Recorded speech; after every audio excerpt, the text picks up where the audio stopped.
Following on from our first video, this second video will focus on food labelling in more detail using the back of pack information and nutritional information per 100 grams. This will include additional nutrients that aren't included on the front of the product, including carbohydrate, which is important to be aware of when we have diabetes, fibre and protein. Using the per 100 grams label can allow us to calculate the nutrition in the portion that we're eating if this differs from what's on the front of the pack. It can also allow us to identify if the product is high or low in particular nutrients, and it can allow us to make fair comparisons between products and is arguably the most important part of the label. It's important that we're able to calculate the amount of nutrition in the portion that we eat if that varies from what's on the front of the label or if it differs from 100 grams. The way that we would do this is using this calculation. So we would look at the amount of the nutrient in 100 grams, divide it by 100 and then times it by the portion size that we're eating. So for example, if we're looking at calories, there's 176 calories in 100 grams. You would divide this by 100 and then times by your portion size. So if I'm eating a 160 gram portion, I would times by 160 and this would give me 282. So this tells me exactly how many calories are in my portion. The downside of this is that we would have to weigh out the pasta, but once you've done this once and you've got a good idea, you won't have to do this again. If we're aiming to choose healthier food options, it's essential that we know how to read food labels correctly.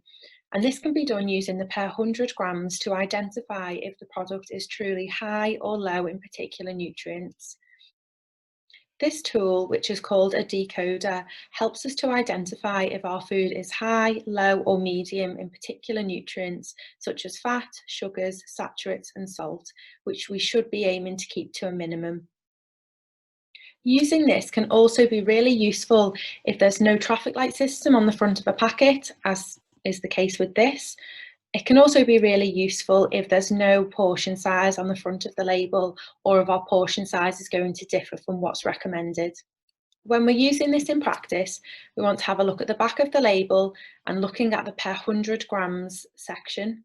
The first nutrient that we'll focus on is fat. This product has 24.7 grams of fat in 100 grams. So this would mean that it's a high fat product because it contains more than 17.5 per 100. The next is sugars. This product contains 4 grams of sugar per 100 grams. This places it in the low sugar category, which we would expect from crisps. The next one is the saturated fat, which is 2.3 grams. This places it as a medium saturated fat product. And the salt is 1.43 grams per 100. So this makes it a medium salt product, just about.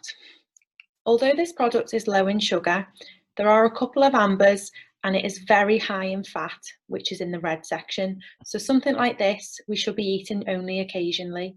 We should be choosing foods that are more in the green section and more ambers than reds. As mentioned in the previous video, comparing products that differ in weight doesn't allow for a fair comparison.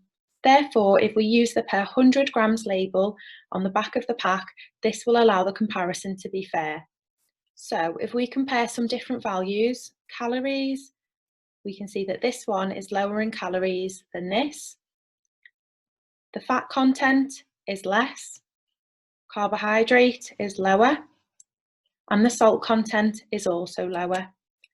Therefore, choosing this pizza as opposed to this one would be a better choice. So, in summary, there are many ways to read labels. However, using the per 100 grams label on the back of the pack will give us all the information that we need to know, as long as we're able to interpret this correctly. Using the per 100 grams label will also allow us to calculate exactly what's in our portion. It will allow us to identify if the product is low or high in particular nutrients, and it will also allow us to make fair comparisons between products.